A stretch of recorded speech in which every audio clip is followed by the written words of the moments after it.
एक सेठ जी थे। वैसे तो बहुत धनवान थे, किंतु थे बड़े कंजूस। उससे एक पैसा भी खर्च नहीं होता था। बीमार पड़ जाए तो डॉक्टरों को नहीं बुलाने देता था। एक बार बीमार पड़ा तो बच्चों ने उसे डॉक्टर को दिखाया।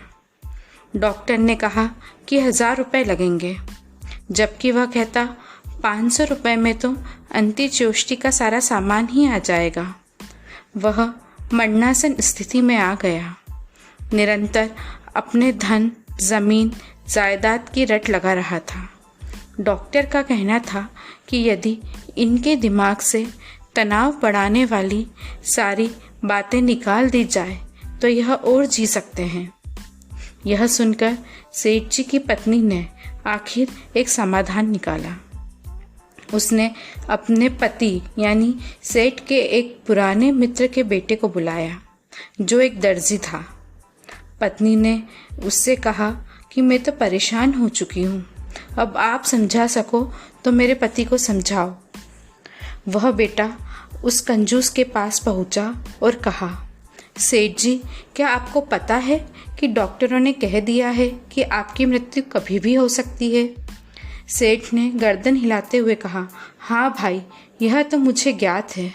बेटे ने कहा, अगर आप मर जाएं तो मेरा एक काम अवश्य कीजिएगा। सेठ ने उस काम के विषय में पूछा तो बेटे ने बताया, मैंने बीती रात एक सपना देखा। सपने में मेरे स्वर्गस्थ पिताजी दिखे। उन्होंने कहा कि बेटे, मैं मरकर देवलोक आ गया हूँ। यहाँ इंद्र ने मुझे आदेश दिया है कि मैं उनके लिए उत्तम वस्त्र तैयार करूँ।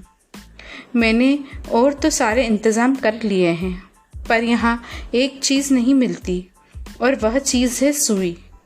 बेटा, तू किसी के द्वारा सुई पहुँचा देना। सेठानी जी ने कहा, आप कभी भी मर सकते हैं, तो मैं तुरंत आपके पास चला आया हूँ वह सुई देने के लिए, कि जब आप मरकर यहाँ से स्वर्ग जाएं तो जाते वक्त यह सुई अपने साथ ज़रूर लेकर जाएं। सेठ ने कहा, मैं ले जाऊँगा, और सुई अपने पास रख ली। सुई पाकर सेठ की चिंतन धारा बदल गई। वह सोचने लगा कि मैं सुई कैसे ले जाऊँगा। उसने वह सुई अपनी शर्ट में लगा ली और सोचने लगा कि मैं अब नहीं भूलूंगा। शर्ट के साथ इसे टांग लेता हूँ। फिर याद आया कि शर्ट तो लोग यहीं उतार लेंगे, फिर कैसे जाएगी। फिर सोचा शरीर के अंदर रख लूँ। उसने दर्द सहकर पैर में सुई गड़ा ली।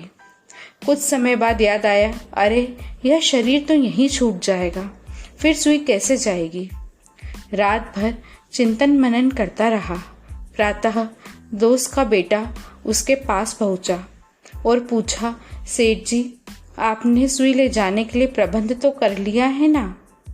सेठ ने कहा, बेटा, तूने सुई देकर मुझे जीवन का बोध दे दिया। सुई अपने पास रखकर मुझे यह ज्ञान हो गया कि सुई मरने के बाद भी साथ में नहीं लेके जा सकते हैं। बेटे ने कहा, सेठ जी, ज़रा सोचिए, जब यह सुई वहाँ तक नहीं जा सकती तो फिर आपकी ज़मीन, जायदाद, यह धन दौलत आपके साथ कैसे जाएंगे? यह भी यहीं पड़ा रह जाएगा। मृत्यु के बाद पुण्य और पाप ही साथ में जाते हैं। कहते हैं बाद में उस सेठ ने उस धन से अनेक धर्मशालाएं बनवाई, कई तालाब खुदवाए, स्कूल, हॉस्पिटल आदि बनवाकर सारा धन मानवता के कल्याण में समर्पित कर दिया।